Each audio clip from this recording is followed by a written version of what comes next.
our next topic is lattice enthalpy. ठीक है, next topic is lattice enthalpy. अभी सबको पता है, अगर आपको क्या करना है, क्रिस्टल को बनाना है, NaCl को बनाना है, so what you need to do is, sodium को क्या करना पड़ेगा, आपको Na+ में कन्वर्ट करना पड़ेगा, क्लोरीन को क्या करना पड़ेगा, आपको Cl- में कन्वर्ट करना पड़ेगा, then you have to do the reaction between them, and then there will be a formation of NaCl. Similarly, do you know you can do this also? NaCl can dissociate as Na++ Cl-. ये भी तो पता है ना, ऐसे भी तो बनता है Na+ and Cl-. तो whenever you are forming a NaCl या फिर whenever you are forming a Na+ और Cl-, उस टाइम पे जो एनर्जी लगती है उसी को आप क्या बोलोगे, लैटिस एंथैल्पी।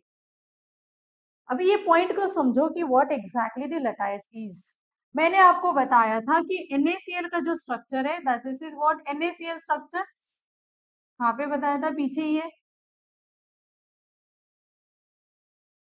ये आपका NaCl स्ट्रक्चर है, इसको ही बोलते हैं लैटिस, इसका lattice, this is it's lattice geometry.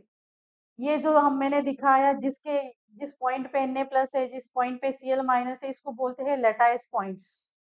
ठीक है, थोड़ा डिटेल में आप 12th में ही पढ़ लो, अभी सिर्फ लैटिस एंथैल्पी को समझना है हमें। ठीक है, सो write down lattice enthalpy of ionic solid. Lattice enthalpy of ionic solid is energy required. Lattice enthalpy is energy required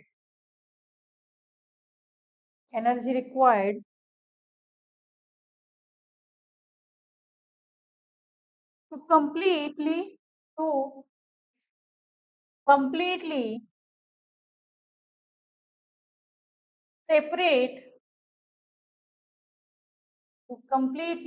separate the 1 mole of ionic compound, 1 mole of ionic compound into its cation and anion। या फिर आप ऐसे भी बोल सकते हो कि 1 mole of Na+ and 1 mole of Cl- will give you 1 mole of NaCl, है ना। तो दोनों भी क्या हो गए आपके, लैटिस एंथैल्पी हो गया। अभी देखो, थोड़ा सा इसको डिटेल में पढ़ेंगे। लेट्स कंसीडर, आपके पास किसी कंपाउंड को बनाने के लिए लैटिस एंथैल्पी चाहिए, NaCl को बनाने के लिए लैटिस एनर्जी चाहिए, MgCl2 बनाने के लिए लैटिस एनर्जी चाहिए। मुझे बताओ, वो जो लैटिस एनर्जी आपको NaCl को तोड़ने के लिए लगेगी, वो किसके ऊपर डिपेंड रहेगी।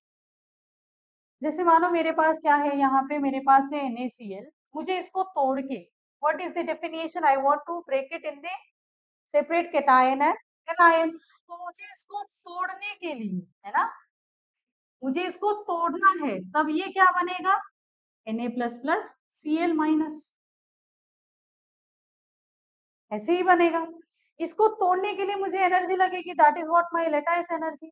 ये जो लैटिस एनर्जी है, ये किसके ऊपर डिपेंड करेगी, ये जो दो आयंस है ना, यहाँ पे ये दो है, इन आयंस के बीच में क्या होगा, इलेक्ट्रोस्टैटिक, यू कैन से फोर्स ऑफ अट्रैक्शन। ये जितना ज्यादा इलेक्ट्रोस्टैटिक फोर्स ऑफ अट्रैक्शन होगा, उतनी ज्यादा उसकी क्या होगी, lattice enthalpy. So you can say guys, lattice enthalpy is directly proportional to force of, क्या बोलोगे, force of attraction। and this force of attraction, यहाँ पे कौन सा फोर्स है, हम लोग के आयनिक कंपाउंड के लिए कौन सा फोर्स है, electrostatic force. so ever you heard about the electrostatic force, what is the equation, is it electrostatic force?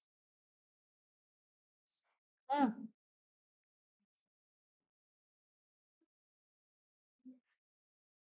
हाँ हाँ, बोलो बोलो, आप बताओ फिर। नहीं पढ़ा है क्या electrostatic? So lattice energy is, guys, directly proportional to, ये पढ़ा है, Q1 Q2 अपन R स्क्वायर। पढ़ा है कि नहीं पढ़ा है? पढ़ा है या नहीं पढ़ा है? What is Q? ये Q क्या है? चार्ज ऑन द पार्टिकल्स, एक नेगेटिव है और दूसरा पॉजिटिव है। What is the R? Distance between, distance between charges. Clear? Now if we have here, जैसे अगर मानो मेरे पास ये लेटाइस का एक पॉइंट है, यहाँ पे मेरे पास Na प्लस है और यहाँ पे मेरे पास Cl माइनस है। ये ऐसे ही आयंस बैठते हैं सॉल्ट फॉर्म में। अभी मुझे इसको तोड़ना है, राइट? सबसे पहले समझो ये दो क्या है point charges. This is, this will have some Q1, this will have some Q2 charge. What you mean by R? R का मतलब क्या है? Distance between them. सही है। अगर मानो ये जो डिस्टेंस है वो कम है, magnitude of lattice enthalpy will decrease और इंक्रीज। डिस्टेंस कम है, आर क्या हो जाएगा? डिस्टेंस कम है तो आर क्या हो जाएगा? कम हो जाएगा, तो लेटिस एनर्जी क्या हो जाएगी? Increase. It is inversely proportional. so they may ask you lattice energy is inversely proportional to the size of atom। किसी भी एटम की अगर साइज ज्यादा है तो वो उसकी लेटिस एनर्जी भी क्या रहेगी? कम रहेगी। समझ में आई बात? So remember only one point, lattice energy will decrease if radius increase, या फिर lattice energy will increase if radius decrease। so these are very important points। ठीक है? so you can say guys here, lattice energy is inversely proportional to what? lattice energy is inversely proportional to the distance between, distance between what? cation and anion। और इसीलिए आपको पढ़ना होगा size, कौन से atom का साइज कितना है, कौन से एटम का साइज कम है, कौन से साइज एटम का साइज ज्यादा है। ठीक है? Now we will take one example here. ठीक है? If I am considering guys, अगर मेरे पास एक कंपाउंड है that is what rock salt is, NaCl है मेरे पास। ठीक है? दूसरा आपके पास है, तो रूबिडियम ले लो।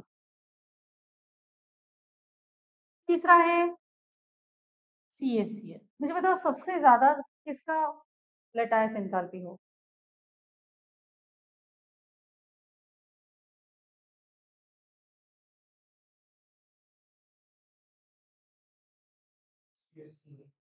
सबसे ज्यादा लेटाइस एंथैल्पी किसका होगा? साइज बड़ा है ना, तो रेडियस क्या होगी? बढ़ जाएगी ना। Magnitude of lattice will increase और डिक्रीज। फिर से बताओ, हाउ इट इज CaCl? समझा नहीं समझा? एज यू गोइंग डाउन ना, एज यू गोइंग डाउन क्या हो रहा है यहाँ पे?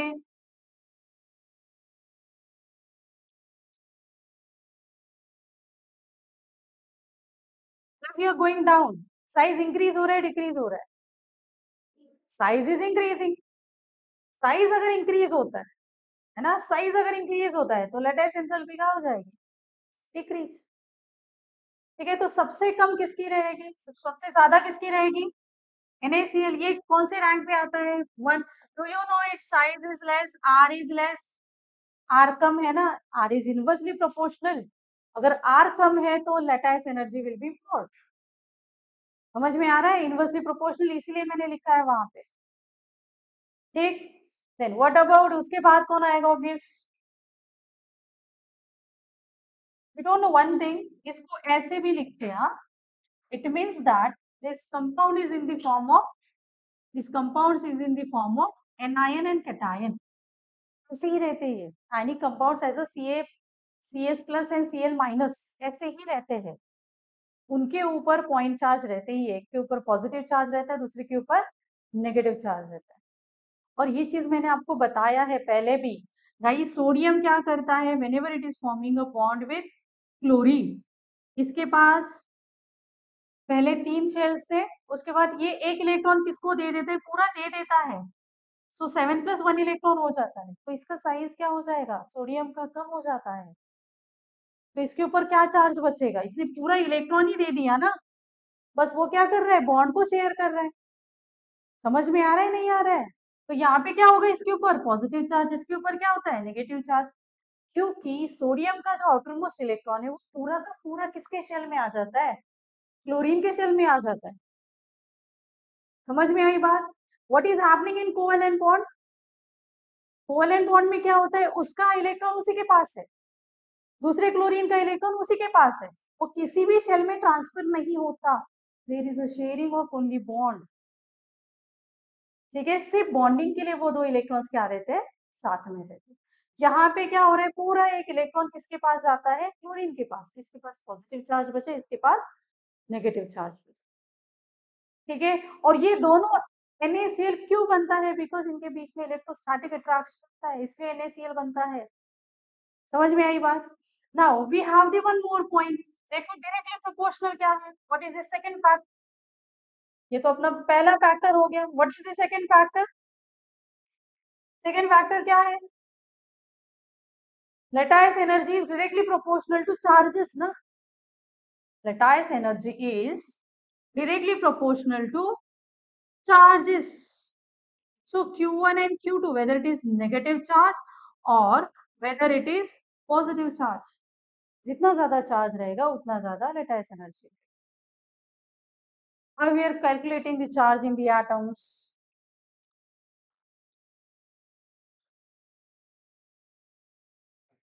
How we are calculating the charge in the atom. What is the charge on Na? Na plus के ऊपर कितना चार्ज रहेगा,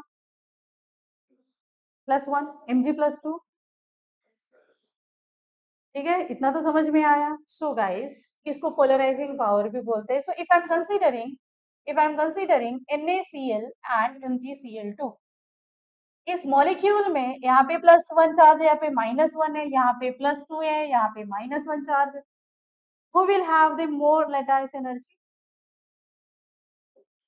किसका lattice energy ज्यादा रहेगा, Mg का. किसका lattice energy ज्यादा रहेगा, Mg का, क्योंकि मैग्नीशियम के ऊपर +2 चार्ज है और सोडियम के ऊपर कितना चार्ज है, +1. समझ में आई बात. ठीक है, so you can say here more. आपको अगर लैटाइस एनर्जी का अगर इंक्रीजिंग और डिक्रीजिंग ऑर्डर आया और आता ही है तो आपको याद रखना है lattice energy is inversely proportional to R square size of the atom and directly proportional to charges, whether it is on anion or whether it is on cation. ठीक है, नाउ ट्राई टू अरेंज करने की कोशिश करो. So I have here NaCl, then MgCl2 and CaO. Arrange. If I'm considering this is 1, this is 2 and this is 3. Arrange it. What you should be aware of, क्या पता होना चाहिए वो कौन से ग्रुप में है, कहाँ पे पोजीशन है उसका और कौन सा चार्ज है उसका.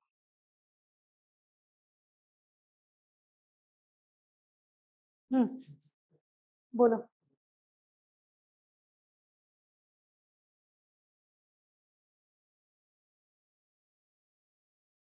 बोलो सीक्वेंस बोलो. सबसे पहले क्या आएगा, CaO, then MgCl2, then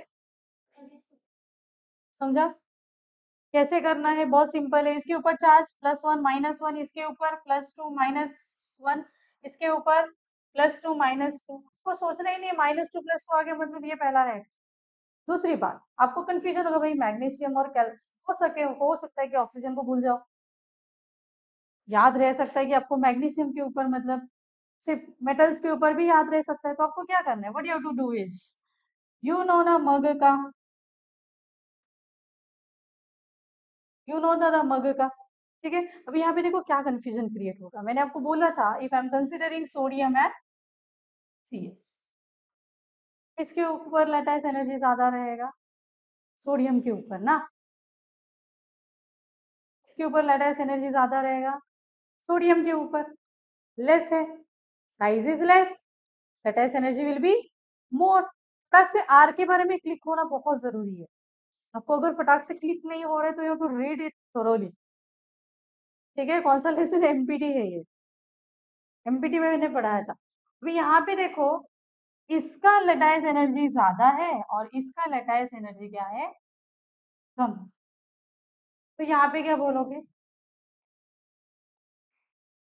इस सीक्वेंस से ये आएगा ना, समझ में आ रहा है क्या कंफ्यूजन होगा, इस सीक्वेंस से तो ये आ रहा है, but you to remember this also ना, एनायन के ऊपर -2 चार्ज और इसके ऊपर क्या है -1, and that is the reason this will have the more.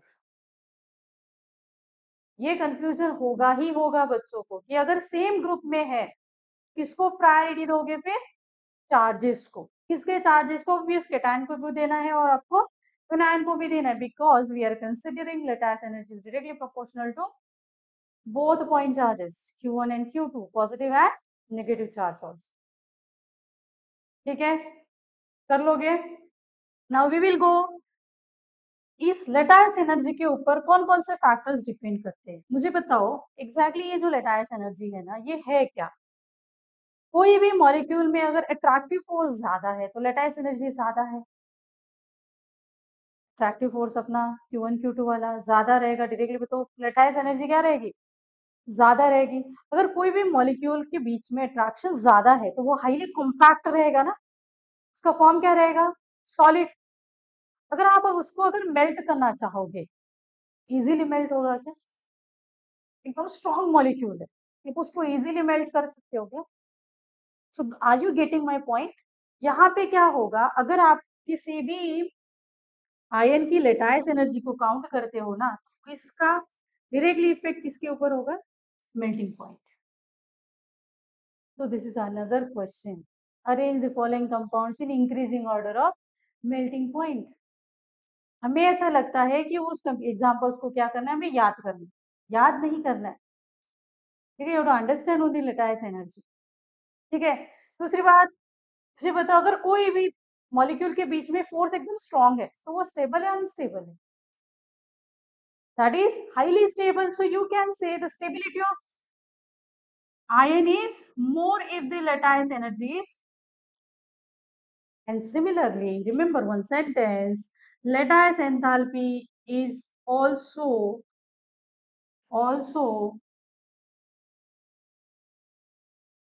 speaks about solubility। किसी भी मॉलिक्यूल की अगर लेटाइस एंथैल्पी ज्यादा है या फिर कम है तो उसके सोल्यूबिलिटी पे भी क्या होगा, होगा। So I am not going to tell you कि सोल्यूबिलिटी इंक्रीज है या डिक्रीज है, ठीक है। सोल्यूबिलिटी के लिए आपको एक कॉन्सेप्ट पढ़ना पड़ेगा, what do you mean bye solubility, उस पर्टिकुलर सॉल्ट का पानी में या फिर किसी सॉल्वेंट में डिसॉल्व होना, ठीक है। तो वहां पे एक दूसरी भी एनर्जी आती है, उसको बोलते हैं hydration energy, you will not understand this, ये पूरा एक लेसन है, ठीक है। This part hydration and solubility you will study in the solution lesson of the 12th standard, वहां पे भी लेटाइस एनर्जी है, ठीक है।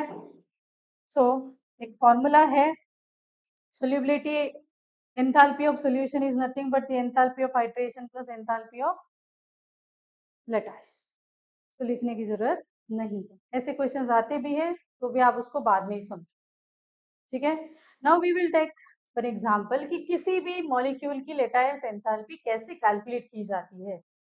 सभी आयंस जितने भी आपके पास, बेसिकली ये जो फंडा है हम किसके लिए पढ़ रहे हैं, आयनिक बॉन्ड्स के लिए। कभी सोचा था आयनिक बॉन्ड इतना बड़ा होगा, इतना पढ़ना पड़ेगा उसके बारे में, आयनाइजेशन एंथैल्पी के बारे में सोचना पड़ेगा, इलेक्ट्रॉन गेन एंथैल्पी के बारे में सोचना पड़ेगा। ठीक है, मैंने सबको बोला था कि एमपीटी में जितने भी फैक्टर्स है, all factors are really very important to understand the chemistry really properly. अगर आप सच में नहीं समझते हो उसको, ionization enthalpy, electron what is that, Z effective, shielding effect, ये बहुत ज्यादा इंपॉर्टेंट चीजें हैं। उसमें सबसे इंपॉर्टेंट साइज है। ठीक है, क्योंकि साइज के ऊपर ही मेल्टिंग पॉइंट, बॉइलिंग पॉइंट, उसका फ्रीजिंग पॉइंट जो भी है डिपेंड करता है। ठीक है, तो थोड़ा सा पढ़ना अच्छे से स्टार्ट करो।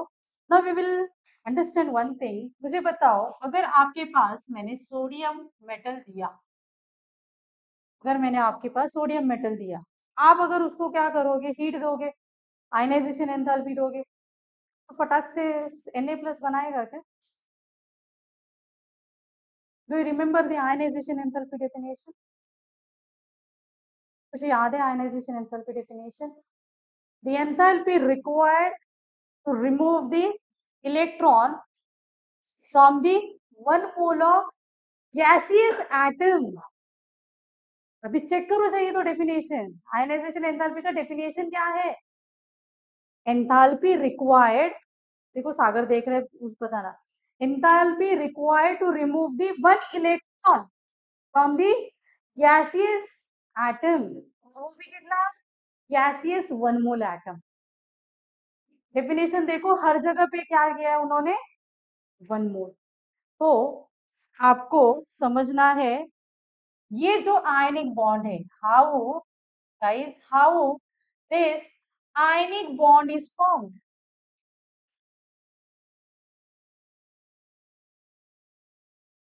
क्या डेफिनेशन है? क्या डेफिनेशन है?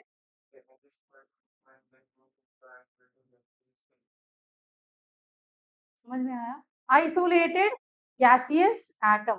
अभी मुझे बताओ, आपके पास जो सोडियम है, राइट, या फिर आपके पास जो मैग्नीशियम है, वो मेटल ऑब्वियस कौन से फॉर्म में रहेगा? सॉलिड फॉर्म में।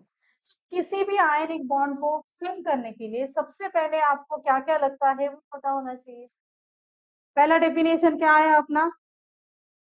पहला डेफिनेशन क्या आया? Ionization enthalpy. ठीक है, आयनाइजेशन एंथैल्पी में आपने क्या किया है? What are the steps? पहले आयनिक बॉन्ड कैसे बनेगा, एक बार फिर से रिवाइज करते हैं। आपकी आयनाइजेशन एंथैल्पी क्या होनी चाहिए? लेस। आपकी इलेक्ट्रॉन गेन एंथैल्पी क्या होनी चाहिए? मोर। नेगेटिव वैल्यू, ऐसा ही होना चाहिए। What is the third point? Third point क्या बताया मैंने? The more the lattice enthalpy, more will be the stability. तभी आपका आयन क्या रहेगा? स्ट्रॉन्ग रहेगा। So it's lattice enthalpy will be high. ये तीनों बात समझ में? These are the requirements to form a proper ionic bond. अभी हम स्टेप्स को फॉलो करते हैं, मेरे पीछे पीछे लिखते भी जाओ। ठीक है, स्टेप्स को आगे लिखेंगे क्योंकि बड़े स्टेप्स हैं। So we will do the calculation of lattice energy of a ionic compound.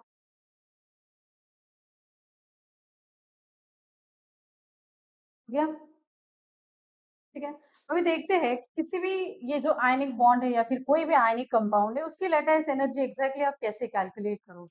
ठीक है, ऐसे तो पॉसिबल नहीं कि आप सोडियम लोगे, Na+ को खींचोगे, Cl- को खींचोगे और बताओगे कितना जोर लगा। पॉसिबल है क्या ऐसे लेटाइस एनर्जी को बताना? पॉसिबल नहीं है। So we have the proper steps guys. So किसी भी लेटाइस एनर्जी को अगर आपको कैलकुलेट करना है तो आपको एक प्रोसेस दिया है, that is Born Haber cycle process. So this is the important step to find out the lattice energy। ठीक है, इसका नाम है Born Haber cycle to find the lattice energy of any ionic compound. अभी इसके लिए एक बेसिक प्रिंसिपल यूज किया है, दैट इज, इस बेसिक प्रिंसिपल को भी आप अभी भी पढ़ते हो पर डिटेल में थर्मो में पढ़ोगे आप, that is Hess law. That is what? Hess law. ठीक है, अभी अभी मैंने आपको एक एग्जांपल दिया था।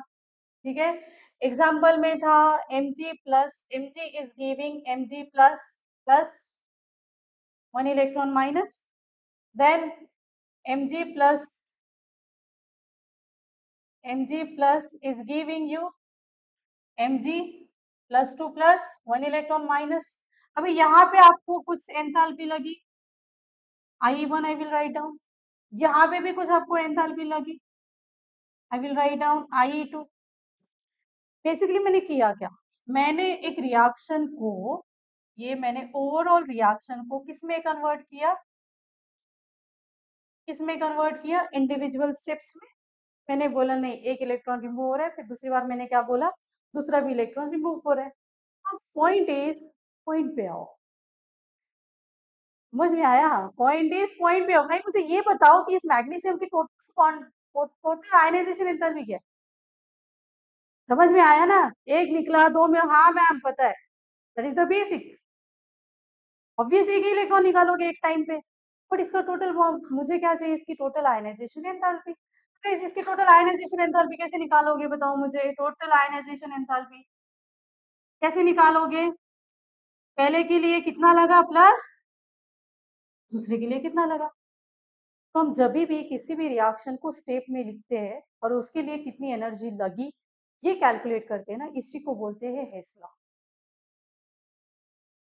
समझ में आया, जैसे कि अगर मैंने गौरव को बोला भाई देखो अभी घर जाना है, गौरव पहले दुकान पे गया, दुकान से किसी दूसरे दुकान पे गया, फिर फ्रेंड के घर पे और उसके बाद घर पे गया, ये क्या हो गया, स्टेप वाइज ही change his plans, right, energy ज्यादा लगेगी।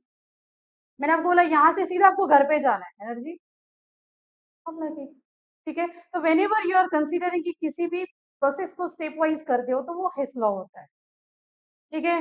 नॉर्मली समझो अगर आपको क्या करना है, कंपाउंड ए है उसको किस में कन्वर्ट करना है, डी, सिंपल है ना, एक कंपाउंड ए है उसको किस में कन्वर्ट करना है, कंपाउंड डी। पर अगर मैंने बोला आपको नहीं पहले ये किस में कन्वर्ट होता है, बी में, उसके बाद ये किस में कन्वर्ट होता है, सी में, उसके बाद फिर ये किस में कन्वर्ट होता है, डी में। पर मैंने एक चीज और भी बोली भाई, इसके लिए इसको डेल्टा H1 डेल्टा H2 और इसके लिए डेल्टा H3। अभी इस पूरे रिएक्शन को होने के लिए मेरे पास टोटल डेल्टा H रहेगा। How I will calculate the delta H for this reaction? Delta H of reaction क्या आएगा, delta H1 plus delta H2 plus delta H3। So this is your Hayes law. So whenever you are breaking a chemical reaction into the multiple steps and then you are calculating the enthalpy required for that reaction is called as Hayes law.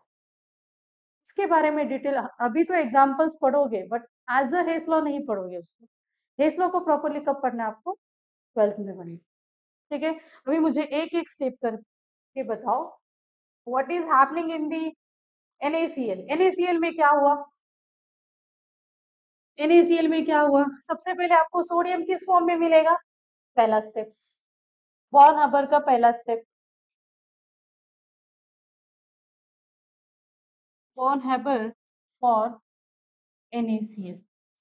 सबसे पहले बताओ आप क्या करोगे, आपके पास क्या है, Na sodium, according to definition ये किस में कन्वर्ट होना चाहिए पहले, Na gaseous atom, according to our definition ionization enthalpy is enthalpy required to remove the electron from the gaseous atom। तो पहले सोडियम को gaseous atom बनाओ।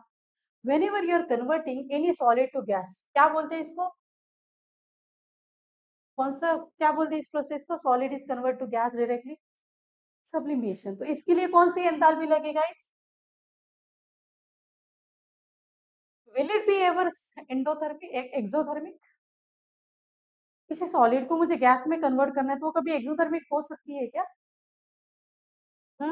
पॉसिबल नहीं है। तो सब्लिमेशन क्या रहेगी आपकी, positive, and we have the sublimation energy of sodium as 109 kilojoule per mole.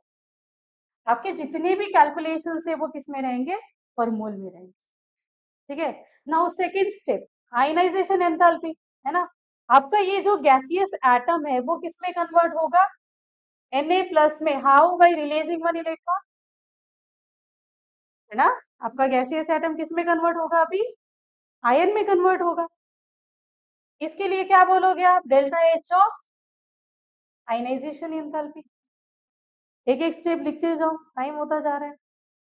We have the value that is अभी मुझे बता आयनाइजेशन एंथैल्पी क्या होगी, positive negative what? Ionization enthalpy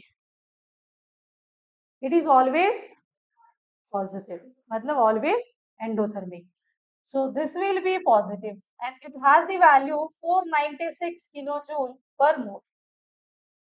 This is equation 1 and this is equation 2. What is the second part? आपका cation बन गया, बोलो. आपका केटायन बन गया. अभी आपको क्या बनाना है? एनायन. एनायन क्या है आपका, बताओ क्या है आपका एनायन? Cl2. ऑलरेडी किस फॉर्म में है तो इसको सब्लिमेशन की जरूरत नहीं है. इसको किस में कन्वर्ट करोगे आप? Cl माइनस में. नाउ द पॉइंट इज आपको यहाँ पे कितने क्लोरीन चाहिए? सिर्फ एक ही चाहिए ना. यहाँ पे Na के लिए क्लोरीन कितने चाहिए? एक ही चाहिए. तो यहाँ पे इसको मल्टीप्लाई बाय हाफ. कितने एटम्स हो गए? कितने एटम्स हो गए? 1 एटम. समझ में आया? क्यों ऐसा कर रहे? क्योंकि हम लोग हमेशा 1 मोल की एंथैल्पी कैलकुलेट करें. Why this is needed? For the 1 mole. Okay ना. जस्ट अ मिनट, एक गलत हो गया. ये जो Cl2 है ये किस फॉर्म में है? एक गलत हो गया. Cl2 किस फॉर्म में है? डायटोमिक फॉर्म में है. और मुझे क्या चाहिए?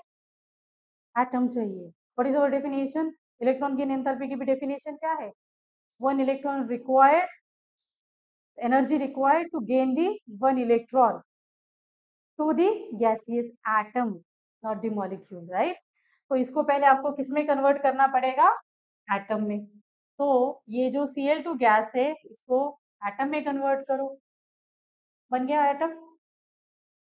क्या करना पड़ेगा आपको एक मॉलिक्यूल को एटम में कन्वर्ट करने के लिए? जैसे अगर मानो मेरे पास क्या है, ये क्लोरीन है, मुझे इसका एटम बनाना है. क्लोरीन प्लस क्लोरीन क्या करना पड़ेगा? एटम बनाना है उसको, क्या करना पड़ेगा? बोलो बोलो बोलो, क्या करना पड़ेगा? हम्म. जैसे मानो ये सागर और अथर्व बैठे, मुझे इनको बोलना है अकेले अकेले बैठना है, क्या करना पड़ेगा? इसको बॉन्ड तोड़ना पड़ेगा ना. तो what you will need here, आपको यहाँ पे क्या करना पड़ेगा? क्लोरीन और क्लोरीन के बीच में बॉन्ड तोड़ना पड़ेगा. तेरा तू मेरा मैं. बॉन्ड टूटेगा मतलब क्या होगा? एक इलेक्ट्रॉन जिसने शेयर किया था दूसरे क्लोरीन के साथ, वो इलेक्ट्रॉन उसके पास जाएगा, वो इलेक्ट्रॉन उसके पास जाएगा. क्लोरीन एटम बन गया. समझ में आया? 1717. तो यहाँ पे आपको एटम को तोड़ने के, एक मॉलिक्यूल को तोड़ने के लिए, एटम बनने के लिए क्या लगा? Bond dissociation enthalpy. बॉन्ड को तोड़ने के लिए जो एनर्जी लगती है ना, इसको आप क्या बोलोगे? Bond dissociation enthalpy. So this is 122 kilo joule per mole. अभी मुझे बताओ, किसी को बॉन्ड तोड़ने के लिए मुझे एनर्जी देनी पड़ेगी, राइट. किसी का बॉन्ड तोड़ने के लिए मुझे एनर्जी क्या करनी पड़ेगी? देनी पड़ेगी. तो यहाँ पे हाफ ऑफ Cl2 की जो बॉन्ड एंथैल्पी है वो है 122 किलो जूल पर मोल. ठीक है, 122 किलो जूल पर मोल. सो इसको बोलोगे आप enthalpy of bond dissociation, enthalpy of chlorine. ठीक. Now what is the fourth step? ये एटम बना, इसने क्या किया? एक इलेक्ट्रॉन को एक्सेप्ट किया. क्या बनाया इसने? Cl minus. कौन सी एंथैल्पी है ये? This is electron gain enthalpy. So आपको नेक्स्ट में क्या लगी? Electron gain enthalpy. और यहाँ पे क्लोरीन के लिए ये क्या है? पॉजिटिव. क्लोरीन के लिए ये क्या है? पॉजिटिव. सॉरी, पॉजिटिव नहीं, निगेटिव है. क्लोरीन के लिए ये क्या है? यहाँ पे आप लिख सकते हो कि electron gain enthalpy can be positive और नेगेटिव. फॉर क्लोरीन, और chlorine it is -348 kilo joule per mole. कहीं कहीं पे 349 भी दिया है।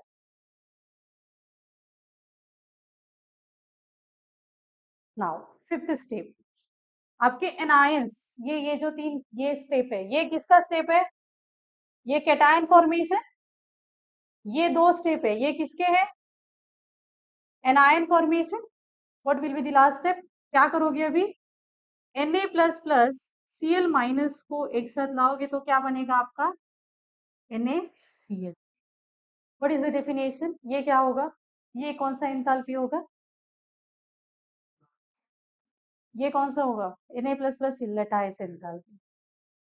ठीक है, किसी एटम को सेपरेट करने के लिए जो एनर्जी लगेगी दैट इज लैटिस एंथैल्पी। किसी आयंस को एक दूसरे के साथ रिएक्ट करने के लिए जो एंथैल्पी लगेगी दैट इज लैटिस। मतलब इधर आयंस बना या फिर सॉल्ट से, सॉरी आयन से सॉल्ट बना, दोनों के लिए भी एनर्जी लगती है, वो उसको क्या बोलते हैं हम लोग? Lattice energy. ठीक है, so this is your lattice energy and it is minus 788 kilo joule per mole. कहीं कहीं पे ये 787 भी दिया है। अब बारी आती है आपके नेट सेल रिएक्शन की। What is your net cell reaction? What is your net cell reaction? देखो एक एक स्टेप को मैं कर रही हूँ। ये जो सोडियम गैस है राइट साइड है, ये लेफ्ट साइड में है, ये तो पता है ना आपको। इसका मतलब क्या है? अगर मैं यहाँ पे लिखती हूँ x plus y is equal to 2x, x को वहां पे लेके जाओगे तो कैंसल आउट हो जाएगा, ये तो समझते हो ना। तो यहाँ पे सोडियम है, सबको अगर मैंने इसको राइट साइड ऐड किया, इसको लेफ्ट साइड ऐड किया तो कैंसल आउट हो जाएगा। Sodium will get cancel out with sodium. यहाँ पे ये जो Na प्लस है वो cancel out with Na plus. ये इलेक्ट्रॉन है, किसके साथ कैंसल आउट हो जाएगा? उसके बाद क्या बचा अभी अपने पास? Cl माइनस के साथ कैंसिल आउट हो जाएगा। क्लोरीन एटम क्लोरीन के एटम के साथ कैंसिल आउट हो जाएगा। What is remaining? इसमें क्या रिमेनिंग है? Sodium solid plus half of Cl2 will give you NaCl solid. So this is your Hess law guys. हमने अभी क्या अप्लाई किया? बताओ, क्या अप्लाई किया हमने अभी? हमने हेस लॉ अप्लाई किया। हम क्या बोल रहे हैं? पहले सोडियम का गैस बना, गैस से उसका आयन बना, देन Cl2 का एटम बना, एटम से उसका आयन बना, एंड देन फिर NaCl बना। स्टेप वाइज बोल रहे हैं ना हम लोग। So tell me what is the enthalpy of total reaction? ये तो क्या हो गया आपकी? ये तो आपकी रिएक्शन हो गई ना। सो एंथैल्पी ऑफ रिएक्शन क्या आएगा? What is the formula? What is the formula? ये कर लिया, लिख लिया सबने? इसको लिखो जरा। सो बोलो what is the enthalpy of reaction?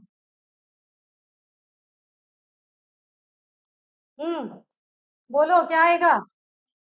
Delta H sublimation. ना पूरा लिखना पड़ेगा, जगह लगे। इसको लिखो थोड़ा स्पीड में। वी विल फॉर्म दी।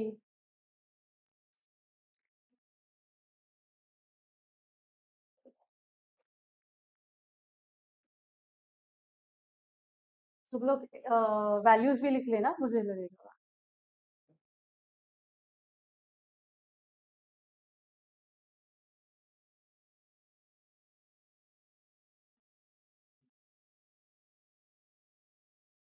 हो गया? Done with this? So what is the enthalpy of reaction guys?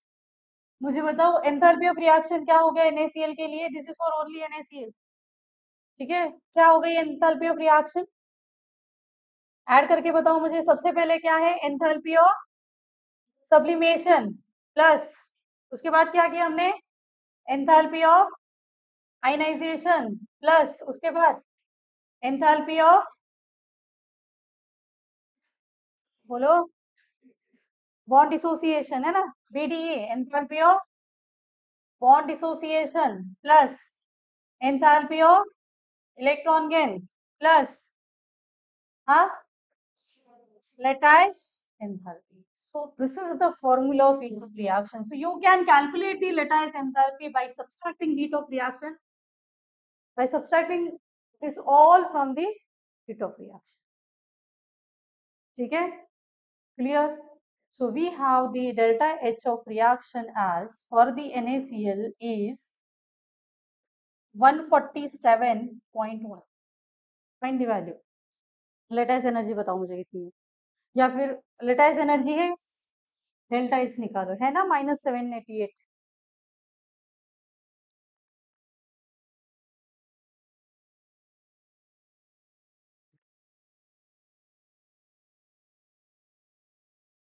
तो how much it is sublimation, कितनी है सब्लिमेशन, सब्लिमेशन बताओ मुझे कोई. 109 plus ionization 496 plus 122 plus -348 plus -780. Find the answer.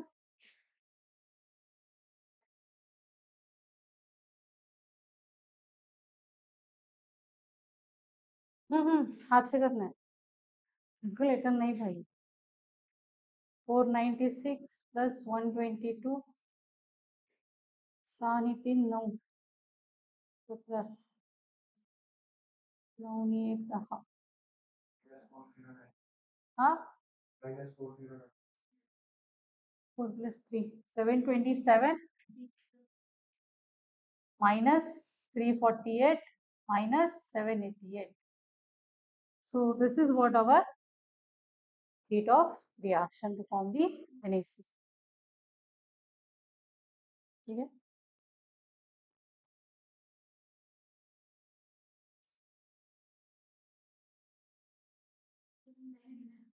Okay, so write down. हो गया, टाइम क्या हुआ है. Okay, so write down one example. Write down one example. Formation of MgCl2, and we have the reaction. Question number 2. We have the reaction Mg solid plus Cl2 gas give you MgCl2 solid, and the enthalpy for this reaction is minus 641.3 kilojoule. Minus 641.3 kilojoule per mole. So tell me these steps. सबसे पहले step कौन सा होगा.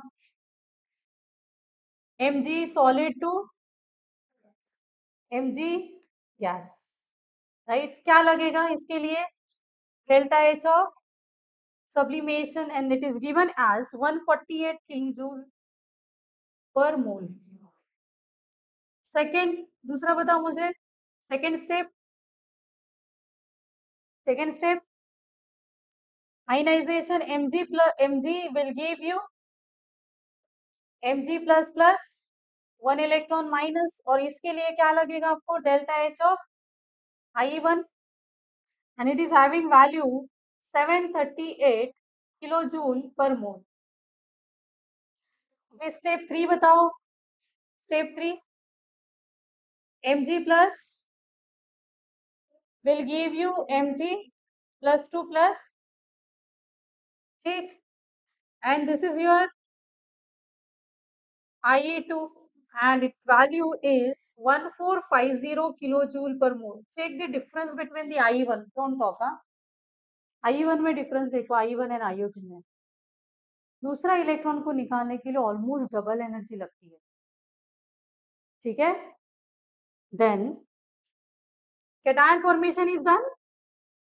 Fourth क्या है हमारे पास, Cl2 already gas है, फिर इसको किस में कन्वर्ट करना पड़ेगा, हमें एटम में कन्वर्ट करना पड़ेगा.